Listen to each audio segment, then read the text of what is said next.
Okay, we're going to start class. Thanks for showing up.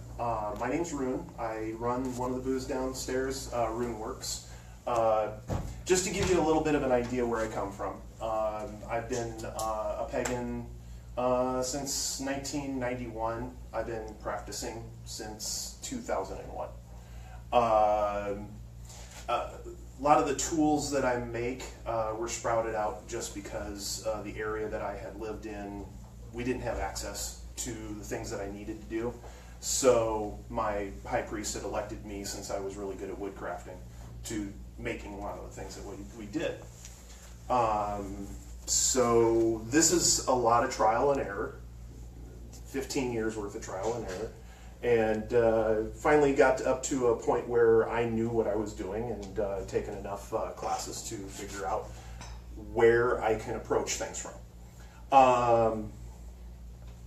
And I don't just practice magic on, I started on the Wiccan side, but I graduated from Wicca to Druidism to witchcraft to more of a high source magic. And I'm kind of fluid throughout that whole area and range, so we'll hit up on a lot of different types of sources. But what I'm actually going to be discussing is the derivative source of all of that material, all from Wiccan and witchcraft all the way to high magic. It's all derivative of a basic source. And magical tools are the main items that one would create magical tools or magical items from. So one thing you have to be able to differentiate yourself with is it a magical tool or is it a magical item? Magical tools are used to create your magical items from. So where your basic tools would be what is normally used on an altar, what's normally carried around with you would be considered more like a magical item because it was created with the magical tools as a source. Magical tools are consecrated. Magical items are enchanted. They're the ones that are being used to facilitate the magic between one world and the next, whereas magical tools are always in generation of that energy.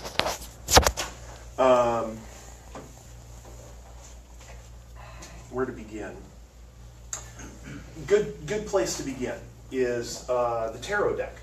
The tarot deck is not only a divination tool. How many have tarot decks right now? Oh. People carry tarot decks with them. I was just curious. You pull out your tarot decks. On the more classical sense of the tarot decks, your suits are actually the training tools for what is being used for the magical tools on the altar. So your suits are cups, pentacles, swords, and wands. They follow elements, they follow concepts, and they follow a lot of different, what I'm trying to say here.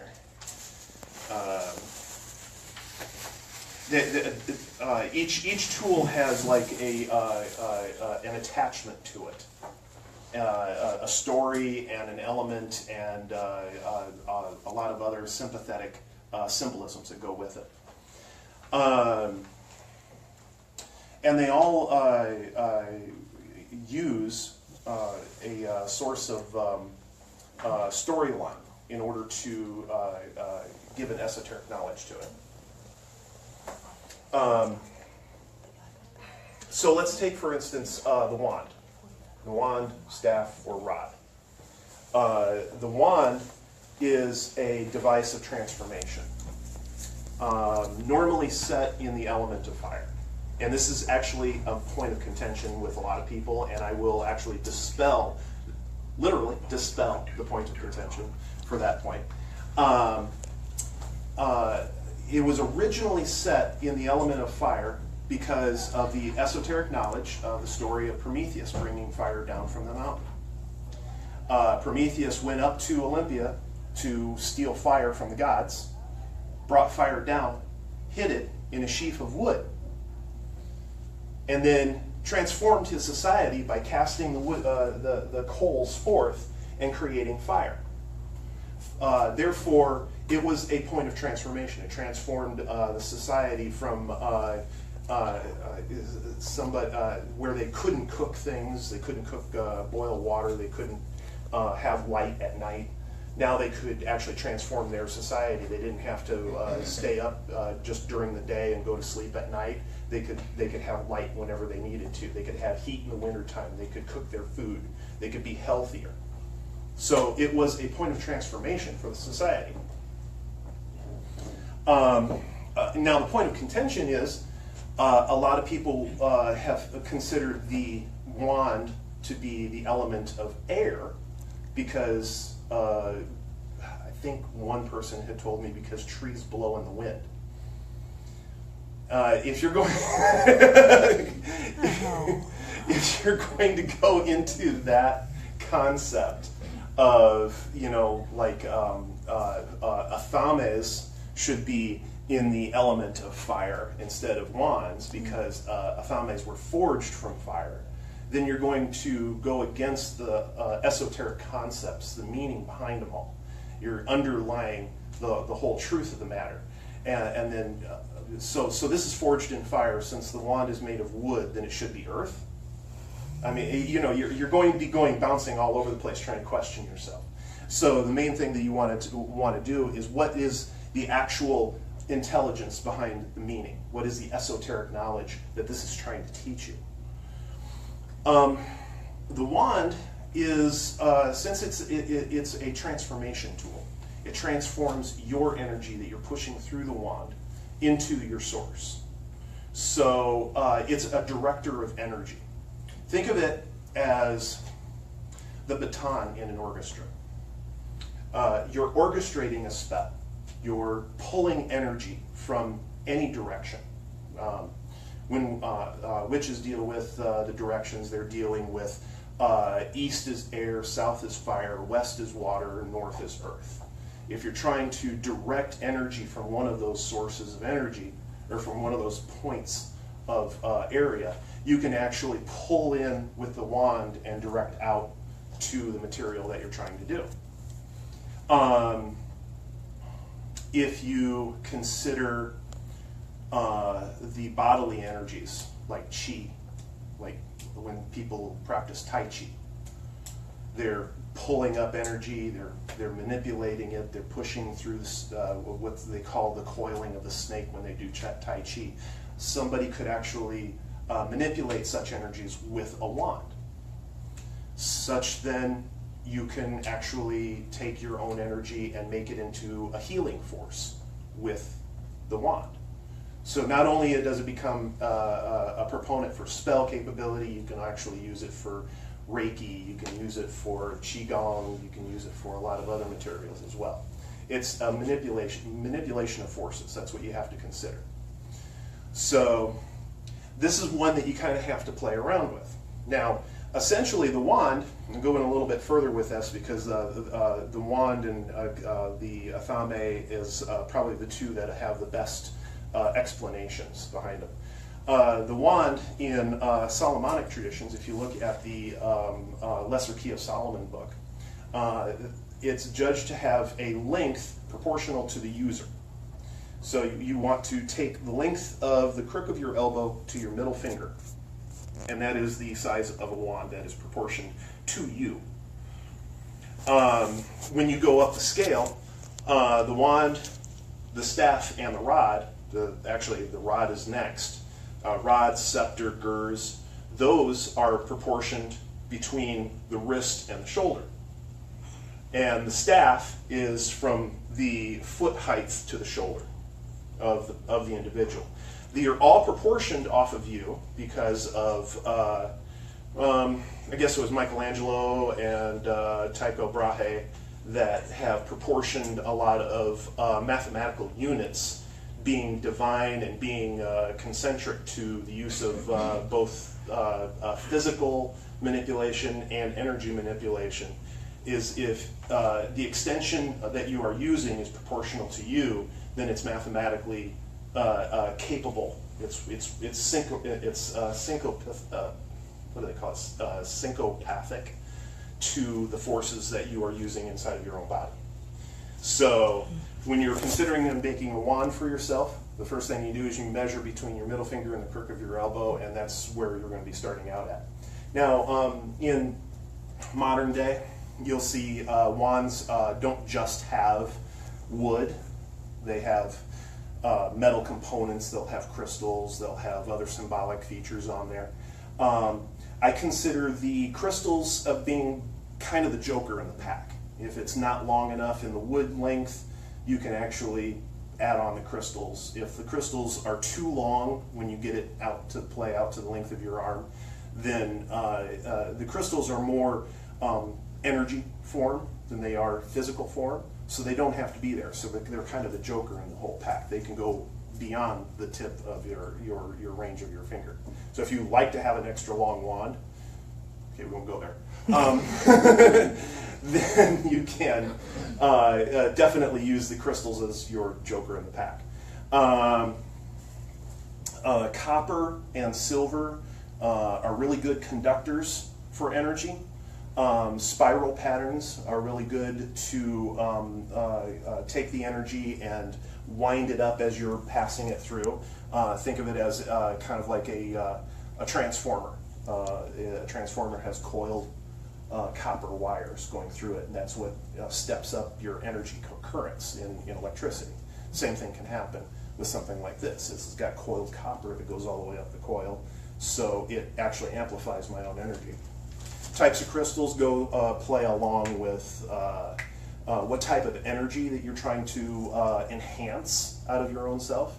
So if you find yourself deficient in a certain type of energy that you don't really play into all that well, that's one that you can actually put into the wand to help make up for some of the things that you aren't capable or haven't really tried to experiment with.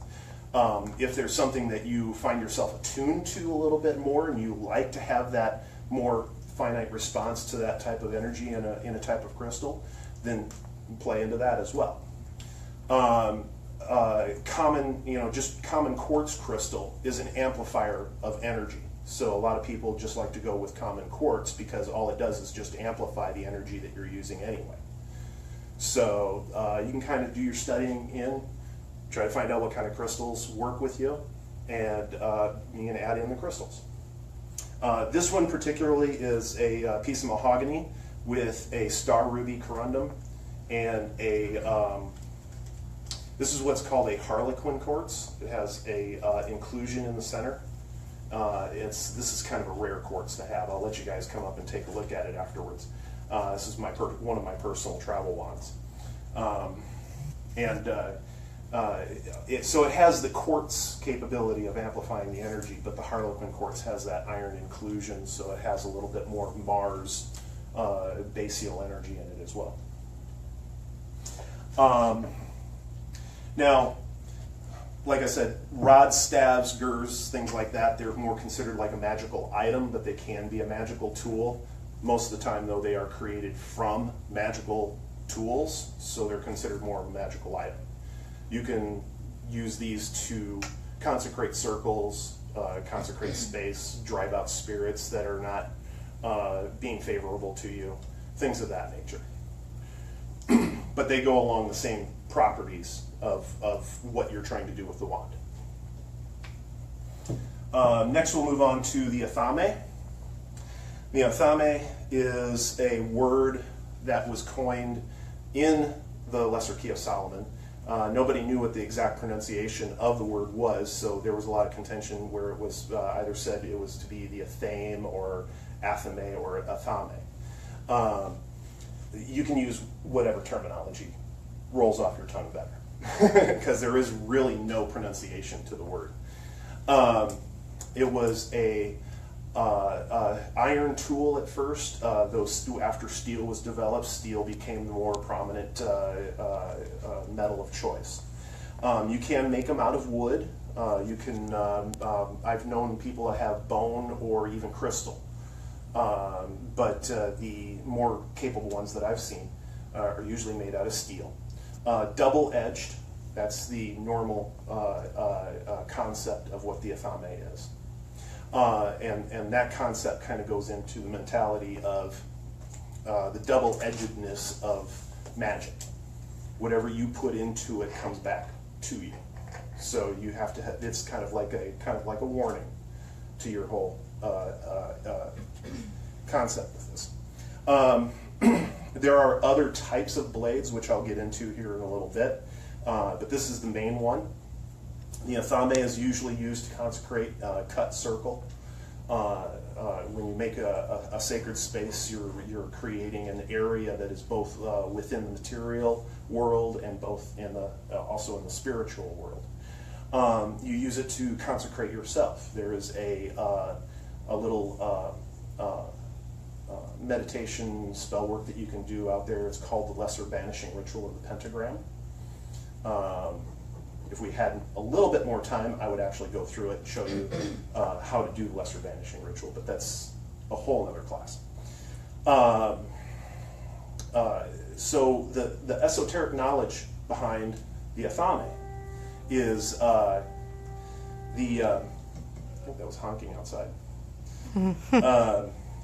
The esoteric knowledge behind the athame is this is another tool to which man had created that changed society.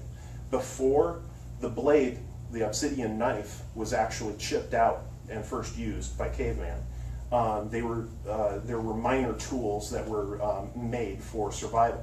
This was the first time that man's intelligence, and that's the key point, man's intelligence had actually gone into making a complex tool to which to survive with.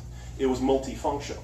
Not only were they able to hunt with this, it was also self-defense. It was also a tool to make other things with, such as fabrics, and because they could cut sinews and cords. They could scrape hide. They used it to a later version as a plow. So it actually aided the agrarian society.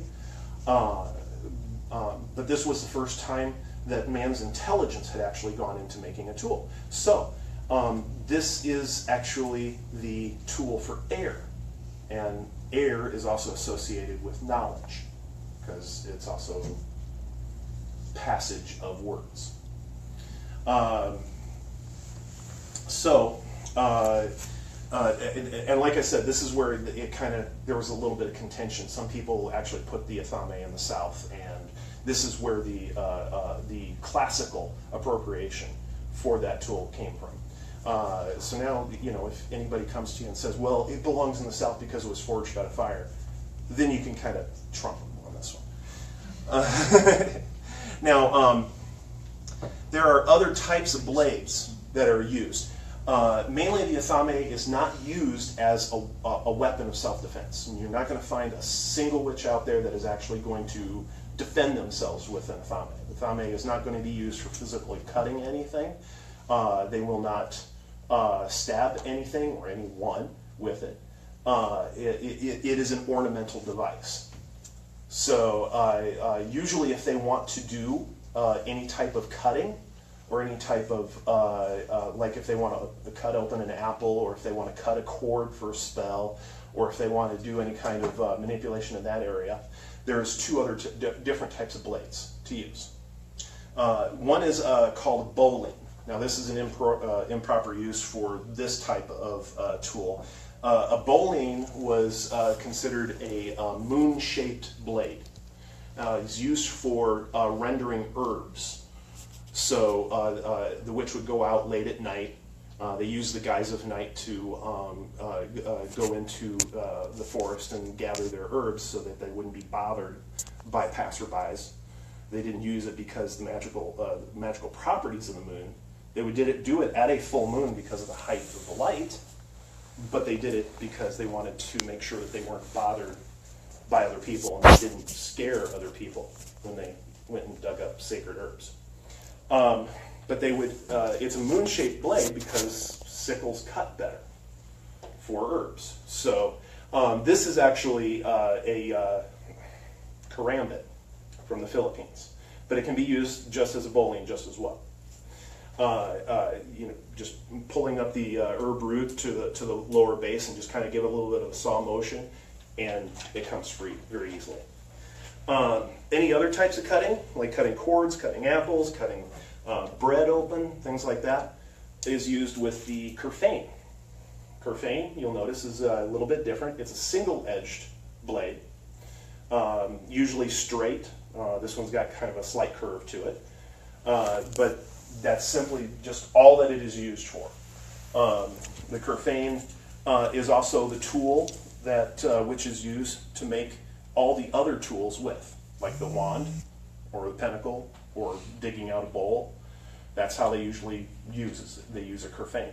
Now, the big difference between the kerfane and the athame normally has a black handle. The kerfane usually has a white handle. That's mainly how they tell the two apart. But for a lot of people nowadays, the athame is a double-edged and the kerfane is a single-edged. Now, this is kind of a rudimentary altar makeup. If you guys want to take after this and look and draw and make a little bit of comparison for yourself. The altar is kind of considered the microcosm of the concept of the witch's energies. This would be considered more of the male aspect of the altar, and this side would be considered more of the female aspect of the altar. So the wand and the athame are placed on the male side, and then on the female side, we have things like offering bowls, water dishes, chalices, of that nature. There would also be any other forms of feminine aspects, like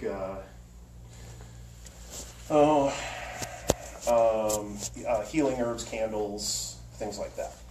And usually the pentacle is also considered a female item, but that is normally kept in the center. The chalice is the cup of the tarot cards, and usually follows along the concept of the holy blood, the passing of magic between family members. So a lot of the times in witch ceremonies, they would have you, when you initiate, you drink from the cup, which is usually filled with wine, and it is consecrated by the high priestess, which is normally somebody like a grandmother or hierarchy in your family. And they pass their magic down through that chain, through blood. It's a concept of passing knowledge and magical concepts through genetics.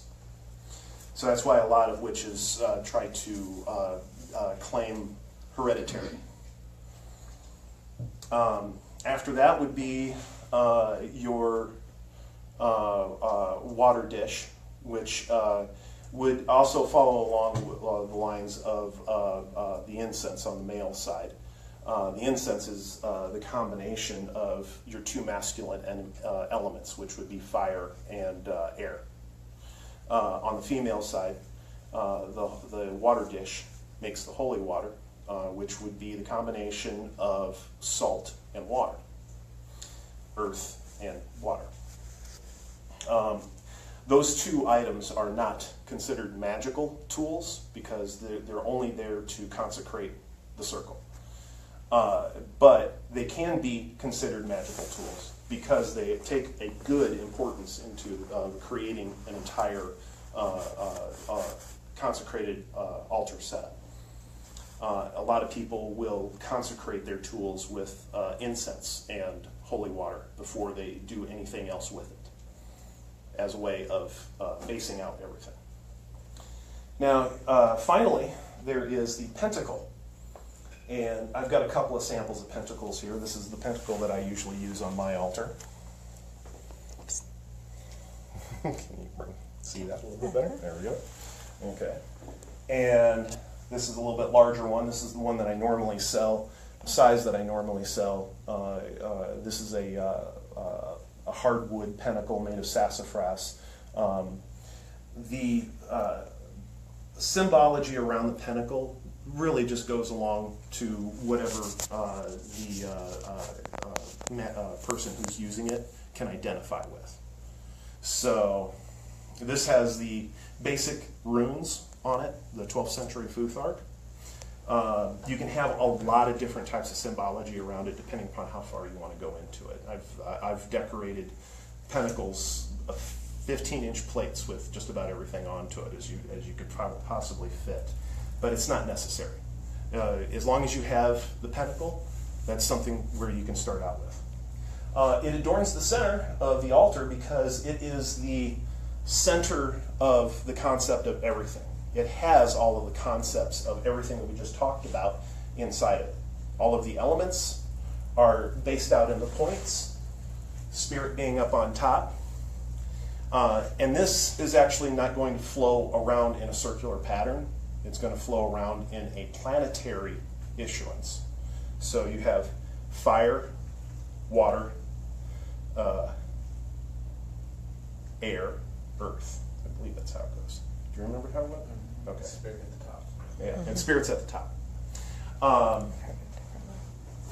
I've heard it differently based on different traditions, though. Yes, there is a lot of different traditions, but like I said, Tycho Brahe, Alphonse Levi, a lot of the older Golden Dawn members, they've all appropriated the association to those pentacle points with planetary measures. So there's a little known rule of Gaian knowledge, that Gaian knowledge is more powerful than personal knowledge. You gain Gaian knowledge through just meditation and just knowing things. But Gaian knowledge is also communal knowledge. It's knowledge that is widely accepted because there are so many professionals and so many people, and it's just the common source. So if you want to have any place to start from common source material, because that's going to be your more powerful points to start out with. Then if you want to branch out and you want to switch around certain pentacle points or certain elemental configurations or anything like that, that's your personal choice. It will probably touch deeper in a personal sense to you, but it doesn't have that Gaian knowledge for yourself. So it's two different levels of the same coin. So after that, those four are basically the magical tools that you're going to be working with. The pentacle, one of the things I forgot to say about the pentacle though, is its usage is a kind of a protection. Think of Earth as being your shield. Okay, it's your protection. Whenever you look across the Midwest, you're going to look over the door of barns, and over the door of just about every single barn across the Midwest, you're going to see a 5-pointed star. When you look at every sheriff's badge, it's either a 5 or a 6-pointed star. The 5-pointed star was considered one of the earliest forms of protection symbols. In fact, in the meeting of Nicaea, which is the Holy Roman seat of knowledge, where they started developing their common knowledge of their church, they were actually deciding what symbol that they were going to use, because a lot of the bishops at that time wore signet rings that were pentacles. And they were either trying to figure out whether or not they were going to use